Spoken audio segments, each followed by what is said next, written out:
Siti, si Daeng, si Amir. Kalau malam suka ngelambur, mimpi jemuran sambil nyengir. Caut hilang warga pun gempar. Rumah ini tak pernah benar-benar ramai. Bahkan sebelum Widya meninggal, aku dan Diki dihiasi sepi yang duduk di antara kami. Di meja makan, di ranjang kamar, bahkan di ruang tamu tempat TV menyala tanpa ada yang benar-benar menonton. Selamat datang di channel Tapi Zakia sejak Fi, Heru datang, tempat di mana kalian semuanya terasa berada berbeda. dan cerita seru bertemu. Sepi itu tetap Jangan ada, lupa subscribe, tapi suasananya nyalakan berubah, lonceng notifikasi, seperti sunyi dan mari yang kita menyimpan berpetualang bisikan. bersama. Halo, aku masih ingat malam ketika Widya meninggal. Suaranya di telepon masih terngiang, napasnya terengah, dan minta dibelikan obat. Tapi Diki tak sempat pulang, dan saat kami datang, semua sudah terlambat. Hanya anak kecil berumur 3 tahun itu yang menangis sesenggukan di pelukan Heru. Matanya sembab dan tubuhnya menggigil. Kita ajak mereka tinggal di sini dulu ya, kata Diki malam itu. Matanya merah. Kasihan ponakan kita. Aku mengangguk dan tak tega menolaknya.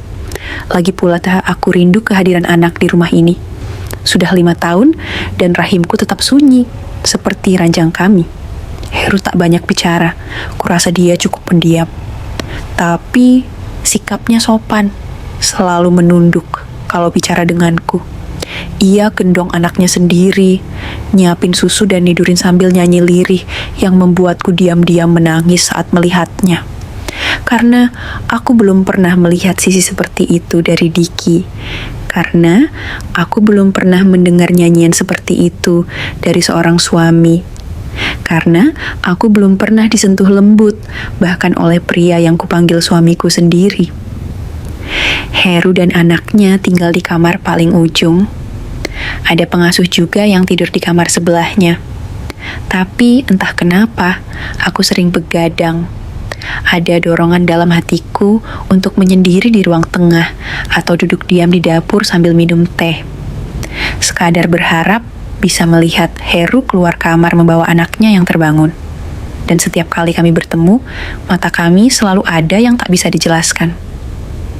Kak Risa capek ya? Tanya Heru suatu malam sambil menyendokkan bubur ke mangkuk kecil. Aku hanya menggeleng.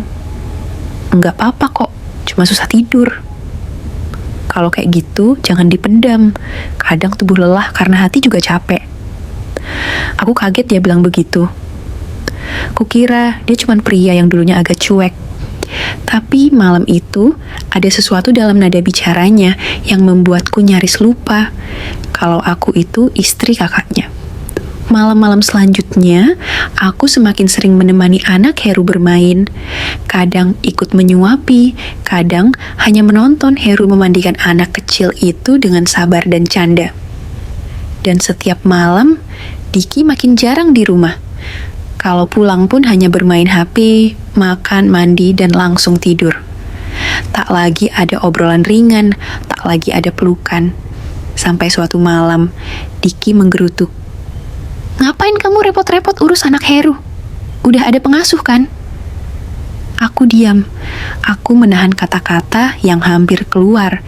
Karena aku ingin jadi ibu, dan anak itu satu-satunya yang menganggapku begitu. Tapi, aku hanya menjawab pelan. Aku cuma bantu. Alasan aja kamu. Diki menjawab dengan suara tinggi. Aku menatapnya lama, tapi tak ada api di mataku, hanya luka yang makin dalam. Dan saat kutoleh ke sudut dapur, Heru berdiri diam di balik tembok. Matanya tajam, tapi tak bicara sepatah pun. Malam itu, aku duduk sendirian di teras. Angin dingin menyentuh kulit tanganku yang menggigil. Tiba-tiba, langkah kaki mendekat. Maaf, aku tadi mendengarkan. Itu suara Heru. Aku tidak menoleh, tapi aku tahu dia duduk di bangku sebelah. Sunyi menggantung di antara kami. Aku tahu ini bukan tempatku buat ngomong. Tapi Kak Risa itu perempuan baik, terlalu baik buat dikerasin, katanya pelan. Aku mengatuk bibir. Rasanya ingin menangis, tapi kutahan. Mataku mulai panas dan tiba-tiba jari-jarinya menyentuh tanganku pelan, tidak menjalar, hanya menyentuh. tapi cukup untuk membuat jantungku berdetak di luar irama. Aku menarik tangan perlahan, tapi aku tidak marah. Aku hanya takut karena di sentuhan sesederhana itu ada sesuatu yang kupendam selama bertahun-tahun. Keinginan untuk dicintai, dihargai, dan dimiliki. Dan untuk pertama kalinya sejak lama, aku tidak merasa sendiri. Jam sudah menunjukkan pukul 7 saat aku masuk gerbang perumahan. Hari ini pulang kerja capeknya luar biasa. Tapi semua itu lenyap. Begitu aku lihat si kecil anak Heru berlari kecil dari teras sambil teriak, "Bunda pulang." "Anak baik, udah mandi sore ya?" Aku jongkok dan menyambut pelukannya yang hangat. Pengasuh cuma senyum. Dan Heru muncul tak lama kemudian. Masih pakai kemeja, tapi bagian lengan sudah digulung, menyapu sisa air dari ubin teras. "Capek ya, Kak?" tanyanya sambil meneguk air dingin dari gelas. Keringat tipis membasahi pelipisnya, tampan dalam cara yang sederhana dan jujur. "Banget." Aku masuk ke rumah, meletakkan tas, dan langsung ke dapur buat ambil teh. Heru menyusul dan berdiri di seberang meja. Suasana hening. Hanya ada suara anaknya yang bermain sendiri di ruang tengah, dan detak jantungku yang anehnya jadi lebih keras tiap kali hanya ada aku dan dia di ruangan sempit seperti ini. "Kak Diki masih di luar kota ya?" Aku mengangguk. 3 hari ini katanya di Bandung. Heru menunduk, memainkan jari-jarinya. "Aneh ya rumah ini, berasa beda kalau dia nggak ada." "Maksudnya gimana ya?" tanyaku setengah sadar. "Lebih tenang dan lebih hangat," ucapnya lirih, tapi sengaja tak berbisik. Ia ingin aku dengar dan aku benar-benar mendengarnya. Aku melangkah menuju kulkas, pura-pura sibuk. Tapi langkah Heru pelan menyusul dari belakang. Dan sebelum aku menoleh, aku tahu dia sudah berdiri sangat dekat. "Kak, aku pengen ngemprut sama kakak. Aku sudah lama nggak ngemprut, Kak," bisiknya perlahan. Aku menahan napas, merasa tegang dan tak bergerak. "Denganku," jawabku lirih. "Kenapa, Kak? Nggak boleh." Suaranya pelan tapi berat. Lalu tangannya diletakkan di pinggulku, tidak langsung menjalar, hanya diam tapi terasa seperti bara api di kulitku. "Karena aku kakak iparmu," suaraku keluar dengan ragu. Tapi dia tidak menarik tangannya bahkan lebih erat. Lalu aku merasa dia menempelkan keningnya di punggungku. "Kamu juga perempuan, Kak. Kamu juga boleh merasa sendiri." Dan aku lihat itu tiap malam. Suaranya mengguncang pelan, tapi masuk ke relung yang tak pernah disentuh Diki. Aku melepaskan diri pelan, tapi tidak menampar dan tidak marah. Aku hanya jalan cepat ke kamar, lalu mengunci pintu. Nafasku, tapi bukan karena benci. Aku takut karena aku tidak menolak sepenuh hati. 2 malam berlalu, Diki belum pulang. Aku, Heru, dan anaknya seperti membentuk rutinitas kecil. Sarapan pagi bersama, pulang kerja bergantian, lalu makan malam, dan duduk sebentar di ruang tengah. Aku mulai menghindari terlalu banyak tatap mata. Tapi entah kenapa Heru makin berani. Malam itu, aku sedang menyetrika baju kerja, pakai daster tipis, dan tak pakai bungkusan 2 melon milikku karena cuaca panas. Kupikir hanya ada pengasuh sama anaknya Heru yang sudah masuk kamar. Tapi Heru tiba-tiba masuk ke ruang cuci. "Mau ku bantu?" Dia terdiam, matanya menyapu 2 melon besarku, lalu pandangannya menjalar ke bagian apemku yang sedikit terbuka karena duduk menyamping. Aku buru-buru berdiri. "Kamu jangan ngagetin." "Maaf, Kak, aku lagi bingung mau ngapain," katanya, tapi mata itu seolah ingin mengemprutku. Bahkan saat aku melewatinya menuju pintu, dia memegang lenganku. Lalu dengan keberaniannya, dia menciumku dengan tiba-tiba. Aku diam beberapa detik, lalu aku dorong dia. "Hentikan, jangan ulangi lagi." Tapi Heru hanya menatapku. Napasnya terdengar berat. Kalau aku janji gak nyentuh, boleh aku temenin kakak malam ini di ruang tengah. Cuma ngobrol. Aku tidak jawab, tapi malam itu aku duduk di sebelahnya di sofa. Kami tak bicara banyak. Tapi saat dia menyentuh tanganku perlahan, aku tak menepis.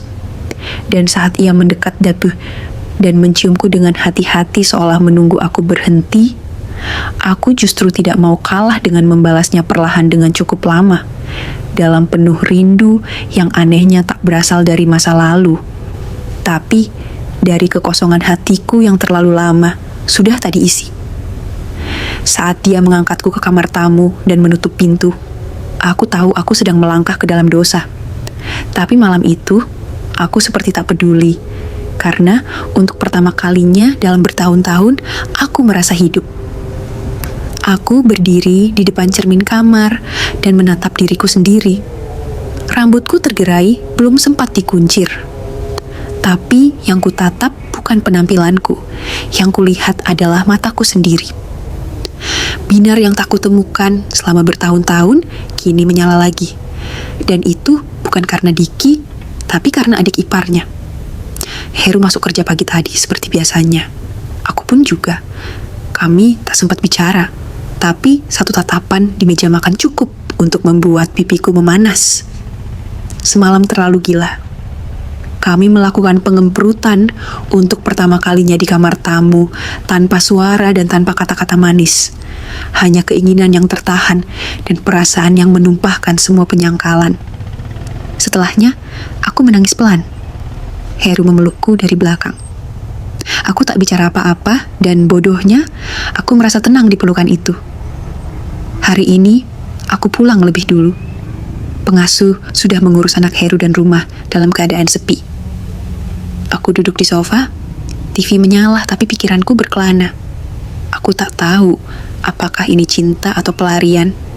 Tapi saat Heru pulang beberapa menit kemudian, aku berdiri menyambutnya. "Kakak nungguin aku?" tanyanya sambil membuka dasi dan meletakkan tas. Senyum itu tajam tapi hangat. Aku mengangguk kecil dan berkata, "Kita perlu bicara." Dia mendekat dan duduk di depanku. "Tentang semalam," tanya dia. Aku menghela napas. "Kita gak boleh ngemprut lagi," kataku ragu-ragu. "Tapi kakak semalam sadar kan? Kakak menikmati kemprutanku kan?" Aku diam lalu pelan-pelan mengangguk. "Enggak, Her. Aku gak mau kehilangan Diki dan aku gak mau anakmu jadi korban." Heru tertawa kecil namun terdengar pahit. "Dia tumbuh tanpa ibu, Kak. Dan kamu yang ngisi ruang itu sekarang. Setiap malam dia manggil kamu bunda dalam tidurnya." Dadaku sesak mendengarnya. Aku menunduk. Tapi Heru bangkit mendekat dan mengambil tanganku. "Kakak mau jujur atau tetap pura-pura?" Aku menatapnya. Heru bukan lagi pria kalem seperti awal pindah. Wajahnya tetap tenang, tapi gerak-geriknya tak lagi ragu. "Kakak suka sama aku kan?" bisiknya. Aku memejam tapi tak bergerak. "Ini rumah kakakmu dan kamu adalah adik iparku. Kakak adalah istri yang kesepian. Aku tahu itu." Seketika Heru menarikku dengan tiba-tiba. Aku mendorong pelan, tapi Heru menarikku makin erat. Di antara napas yang memburu, aku tak kuasa menolak di sofa ruang tamu yang sebelumnya hanya tempat duduk biasa. Setelah itu, semuanya terasa seperti badai yang tak bisa dihentikan. Kami melakukan pengemprutan hampir tiap malam saat Diki tugas keluar kota. Tak hanya karena keinginan, tapi karena kebutuhan akan perhatian dan kelembutannya. Heru mulai berani ngirim pesan siang-siang. "Jangan lupa makan siang, Kak." Aku balas, "Nanti malam aku masakin soto ya? Kamu suka kan?" Aku senyum-senyum sendiri di meja kerja, dan itu yang membuatku makin takut, karena aku tahu aku mulai jatuh cinta. Hingga akhirnya, malam itu pecah.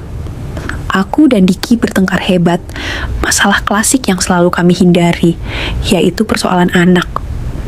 "Kamu yakin yang bermasalah itu aku?" tanyaku dengan nada sedikit keras. "Iya, aku udah cek ke dokter. Semuanya normal. Giliran kamu malah nggak mau. Kamu tuh terlalu sibuk ngurusin anak orang sampai lupa kita belum punya anak sendiri. Bentaknya. Aku menamparnya malam itu. Anak itu ponakan kamu, dan dia lebih sayang aku daripada kamu sendiri. Diki meraih jaket. Aku mau keluar. Besok jangan harap aku pulang.